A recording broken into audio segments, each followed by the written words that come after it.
Teknik pengambilan dan penyimpanan sampel biologis.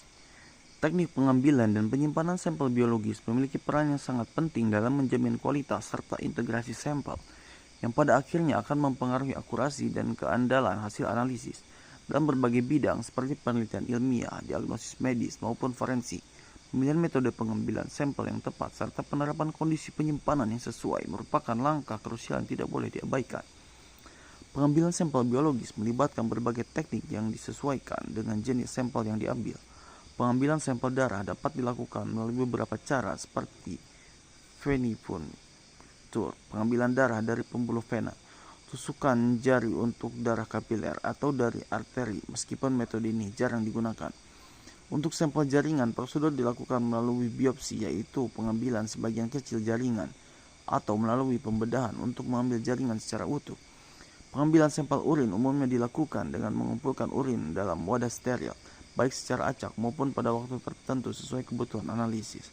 Sementara itu, pengambilan sampel menggunakan swab dilakukan dengan kapas steril untuk menyikat permukaan tubuh atau benda, dan pengambilan air liur bisa dilakukan dengan tabung koleksi khusus atau alat lainnya yang dirancang untuk menampung air liur secara higienis. Beberapa faktor penting harus diperhatikan saat proses pengambilan sampel dilakukan. Pertama, semua peralatan yang digunakan harus dalam keadaan steril guna menghindari kontaminasi yang dapat merusak sampel. Pengetahuan yang memadai tentang anatomi juga sangat diperlukan untuk memastikan bahwa sampel diambil secara tepat dan aman tanpa membahayakan pasien atau subjek. Apabila sampel tidak bisa segera dianalisis, maka diperlukan metode pengawetan tertentu untuk menjaga kestabilan senyawa biologis di dalamnya. Selain itu, penting pula untuk mencegah kontaminasi silang antara sampel serta memastikan bahwa alat yang digunakan sesuai dan tidak tercemar. Setelah sampel berhasil diambil, proses penyimpanan menjadi tahap selanjutnya yang menentukan keberhasilan analisis. Suhu penyimpanan juga merupakan salah satu faktor utama yang harus diperhatikan, karena setiap jenis sampel memiliki kebutuhan suhu yang berbeda.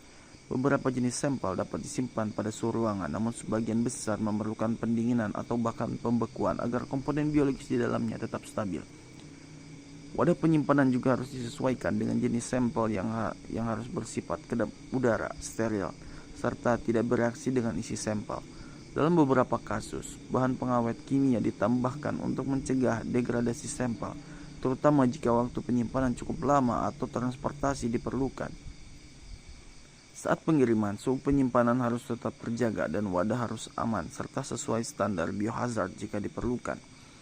Tidak kalah penting, pencatatan rinci mengenai informasi sampel seperti tanggal, metode pengambilan, suhu penyimpanan, dan lokasi penyimpanan sangat diperlukan untuk menjaga jejak audit dan identifikasi sampel yang akurat.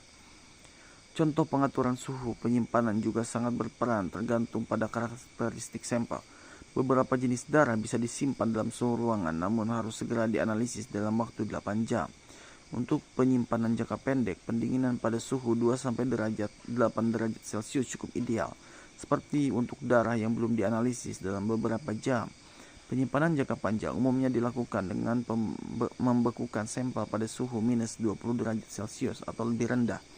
Sedangkan untuk sampel yang sangat sensitif seperti yang digunakan dalam kultur jaringan atau analisis metabolomik, dibutuhkan penyimpanan pada suhu minus 80 derajat Celcius atau lebih rendah. Dengan memahami dan menerapkan teknik pengambilan serta penyimpanan sampel biologis yang tepat, kualitas sampel dapat tetap terjaga dan hasil analisis yang diperoleh akan lebih akurat dan dapat diandalkan.